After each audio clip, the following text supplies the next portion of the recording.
We all have this image, right? A sparkling diamond, the go-to symbol for love and commitment. It's practically ingrained in us. But what if, and stick with me here, what if that beautiful picture, the one we all know, is actually hiding a much more uh, complicated story? A story with some shadows we don't always see. That's exactly what we're diving into today. You've brought together a really interesting collection of sources, stuff that goes way deeper than just the surface sparkle of the diamond world. We might unearth some surprising stuff here. Absolutely. We're on a mission here to really understand these stones, beyond the glitz and the glamour. First things first, are diamonds really as rare as we think they are? Like, how did this whole industry become so powerful? And for everyone listening, what's the real deal when it comes to their value? I mean, are there other ways, other things that could symbolize something as profound as love, without all the baggage? Okay, let's start with that idea of rarity. One of the most interesting things right off the bat is this idea that diamonds are so incredibly rare. It turns out that perception might be more manufactured than we realize. Our sources point out that early in the 20th century, big, I mean really big diamond discoveries in Africa suddenly changed things. There was this possibility of a way bigger supply than anyone expected. And of course, that would change how much they were worth. Right, basic economics, supply and demand. And that's where De Beers enters the scene, Yeah. right? They didn't just stand back and watch the market do its thing. They took action, serious action. What we're looking at here shows just how much effort they put into stockpiling diamonds. It's almost mind-blowing, the scale of it. Holding on to that many stones just to create this illusion of scarcity. Wow. It is pretty wild if you think about, how businesses work, how they try to influence what people want. Well, controlling the supply, that was only one part of it. The other side, creating a really deep desire for diamonds in the first place. And that's where those super effective ad campaigns come in. We all know them. Oh yeah, a diamond is forever. It's iconic, it's been decades, and that slogan still has power. Our research really highlights how clever it was, how it went beyond just selling a piece of jewelry. They tied diamonds into the most important moments in life, especially engagements. Almost like it became a requirement, unspoken, but everyone knew. It makes you think, how much do these big ideas, these suggestions, really affect us as a society? It's a good question. They tapped into these really basic human needs, these longings, and connected them directly to this one object. But it wasn't all slogans either. The sources talk about how De Beers got diamonds into Hollywood. Big stars, influential people, they were all wearing them. That added to the whole idea of diamonds being aspirational, a symbol of luxury. It was very deliberate, very well thought out, this whole campaign to change what people valued. Okay, so we had this idea of scarcity, very carefully managed, and this incredibly persuasive marketing strategy. But here's where things get a lot harder, a lot darker. When we start talking about the actual human cost of getting these diamonds out of the ground, well, things change. Blood diamonds. That term carries so much weight, so much suffering. It brings up this huge question. What impact do our choices as consumers really have? What are we supporting? The stuff you've gathered lays out the harsh realities pretty clearly, the hardships that come with diamond mining in some places. We're talking about situations where forced labor is the norm, where the environment is being destroyed, and then there's using the profits from these diamonds to fund wars, actual violent conflicts. Countries like Sierra Leone, Angola, the Democratic Republic of Congo, tragically, they've become synonymous with blood diamonds. The sale of these stones just fueled the violence and instability. It's a terrible cycle. And when you read individual stories within that whole context, it's just heartbreaking. The sources describe the conditions these miners work in.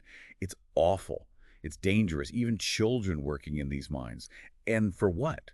For almost nothing. And then there's this one detail. It's hard to even believe. Workers being buried in the mines, literally buried, to stop them from smuggling out any stones. The level of cruelty, it's mind-blowing. It forces you to confront this question. How much do we value these objects compared to a human life? Yeah. It shows just how desperate things are and how little value is placed on human life in certain parts of this industry. It's bleak. And it wasn't just, rebel groups or whatever. The sources point to governments being involved too. That adds a whole other layer. Right. And the example of Zimbabwe is especially disturbing. The government there took control of the diamond mines, and then, the reports are pretty clear, they were involved in terrible human rights abuses, torture, forced labor. It's a really dark picture of how power and greed can create these horrific situations. And then there's the Kimberley process. It was this international effort, with good intentions to stop the trade of these conflict diamonds. But the sources we're looking at highlight its flaws, its limitations. The fact that there are loopholes, ways for these blood diamonds to get cleaned up, to get laundered through legitimate channels. It shows how hard it is to make sure the supply chain is truly ethical. It makes you wonder, how effective can these big global initiatives really be, especially when there's so much money to be made? Yeah. Are these safeguards, are they really protecting the people who are most vulnerable? It seems like the desire to make money often wins out over doing what's right.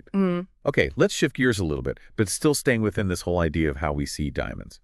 Let's talk about the money side of things, because I think a lot of people believe that buying a diamond isn't just romantic, it's a smart financial move.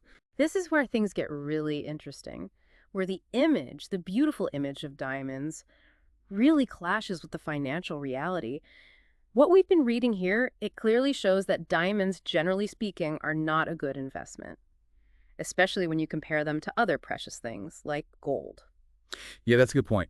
The research we have really emphasizes that there just isn't a strong, reliable market for reselling diamonds. Yeah. You can walk into a reputable place, a dealer, and sell gold for prices pretty close to what it's actually worth on the market.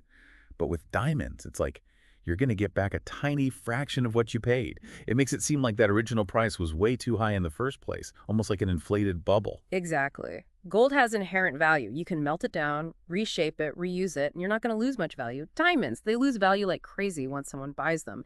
It's a totally different game. That same resale market, it just doesn't exist. And then there's the whole grading system: cut, clarity, color, carat, all these technical terms that factor into the price. But it seems like, from what our sources are saying, when you actually try to sell that diamond later, all those details, all those tiny distinctions, they don't really translate into a fair return. It makes me think those classifications, they're more about justifying that crazy high price than they are about making sure the buyer is going to get their money's worth down the line. What's fascinating is how this whole complex grading system makes things feel, well, exclusive, like you need special knowledge to understand it. And that just adds to the high price tag. But the reality, as we've seen, is that there are very few good ways to get that value back when you're ready to sell. It shows this gap between how much we think something's worth and what it's actually worth in the market. It's like you're buying into this story, this emotional narrative, and the financial side of it, the logic, just doesn't make sense when you look closely. And, just to zoom out for a second to get a different perspective, the sources also give a pretty down-to-earth view of what a diamond actually is, scientifically speaking. Yeah, it's like a reality check. The scientific explanation really contrasts with that glamorous image we have.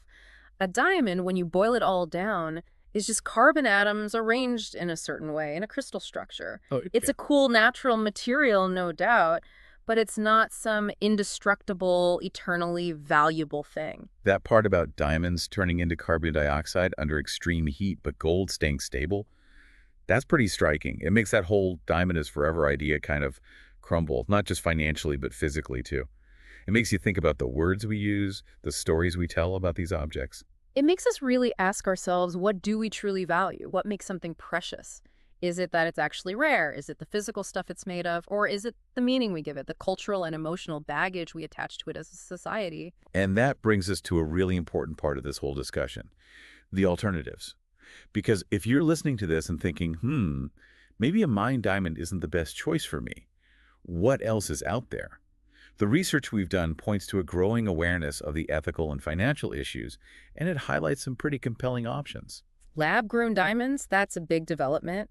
The material you've shared makes it clear that these aren't fakes. They have the same chemical makeup, the same physical properties as mined diamonds. The difference is they're created in a controlled environment, in a lab. And the ethical implications, that's huge, right? No exploiting workers, no destroying the environment in the process of getting them. Plus, it seems like they're often more affordable, which makes you wonder how much of the cost of a mined diamond is really just, built into the system, into the whole story they've created around it. Yep. Right. It's a way to get that same look, that same material, without the ethical baggage. And beyond lab-grown diamonds, our research touches on other gemstones, too. There's a whole world of beautiful, unique stones out there that can symbolize love and commitment just as strongly. Maybe even more so, in a way that's more personal, depending on their own unique characteristics and history. Okay, so to wrap things up, to bring it all together for everyone listening, this deep dive into the diamond industry has taken us down some pretty unexpected paths. It's been a complex journey and honestly, at times, a little unsettling. We saw how that idea of scarcity was carefully constructed, how it was maintained with these super powerful marketing campaigns by a company that pretty much dominated the whole industry.